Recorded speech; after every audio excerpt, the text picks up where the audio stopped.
یہ کہانی ایک گاؤں کی ہے جہاں ایک پرانا برگد کا درخت تھا جو گاؤں کے باہر تنہا کھڑا تھا۔ یہ درخت کئی صدیوں پرانا تھا اور بہت بوڑھا تھا۔ اس کی جڑیں زمین سے باہر نکلی ہوئی تھیں اور اس کی شاخیں جیسے ہوا میں خوفناک شکلیں بناتی تھیں۔ گاؤں کے بزرگوں کا کہنا تھا کہ یہ درخت آسیب زدہ ہے اور رات کے وقت یہاں سے گزرنا خطرے سے خالی نہیں۔ کئی لوگوں نے درخت کے قریب سے خوفناک آوازیں اور سرگوشیاں سننے کی شکایت کی تھی، لیکن نوجوان ان کہانیوں کو محض افسانہ سمجھتے تھے۔ عادل ایک نوجوان لڑکا تھا جو ہمیشہ گاؤں کے بزرگوں کی باتوں کا مذاق اڑاتا تھا۔ اس نے سوچا کہ ان سب کہانیوں کا حقیقت سے کوئی تعلق نہیں اور اس درخت کے پاس رات گزارنے کا فیصلہ کیا تاکہ سب کو ثابت کر سکے کہ ان کہانیوں میں کوئی سچائی نہیں۔ ایک رات جب چاند کی روشنی مدھم تھی اور گاؤں کے لوگ اپنے گھروں میں تھے، جیسے ہی رات گہری ہوتی گئی، ہوا سرد اور بھوجل ہونے لگی۔ درخت کی شاخیں آہستہ آہستہ ہلنے لگی اور زمین سے اٹھتی ہوا جیسے درخت کی جڑوں سے نکل کر عادل کی طرف آ رہی ہوں۔ عادل نے یہ سب نظر انداز کیا اور بستر پر لیٹ گیا۔ تقریباً آدھی رات کو عادل کو محسوس ہوا کہ جیسے کوئی سرگوشی کر رہا ہو، چلے جا یہاں سے دور جا۔ یہ سرگوشیاں اتنی واضح تھیں کہ عادل کی آنکھیں کھل گئیں۔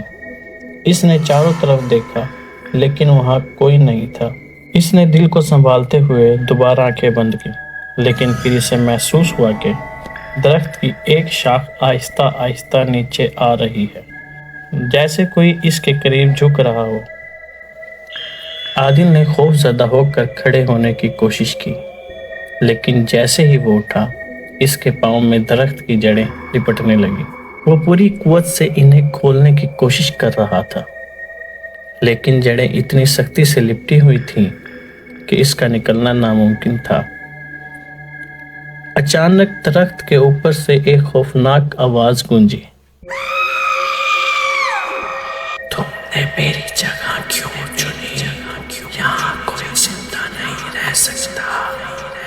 درخت کی جڑیں عادل کو زمین کی طرف کھینچنے لگی اور اس کی آنکھوں کے سامنے تاریکی چھا گئی۔ عادل نے پوری قوت سے چیخنے کی کوشش کی، لیکن اس کی آواز جیسے گم ہو گئی۔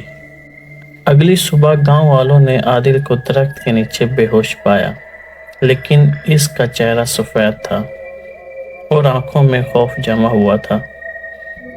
جب وہ ہوش میں آیا تو اس نے گاؤں والوں کو بتایا کہ اس نے ایک آسیب زدہ روح کی سرگوشیاں سنی اور درخت کی جڑیں اسے زمین میں کھینچنے کی کوشش کر رہی تھیں۔ گاؤں والوں نے پھر کبھی کسی کو اس درخت کے قریب نہیں جانے دیا اور بزرگوں نے دوبارہ یاد دلایا کہ برگد کا درخت واقعی آسیب زدہ تھا۔ لوگ اب سمجھ چکے تھے کہ بوڑھا درخت ایک خوفناک راز اپنے اندر چھپائے ہوئے ہے جو شاید کبھی کسی کو نہ معلوم ہو، لیکن ایک بات سب جانتے تھے، رات کے اندھیرے میں اس درخت کے قریب جانے کا انجام کبھی بھی اچھا نہیں ہو سکتا۔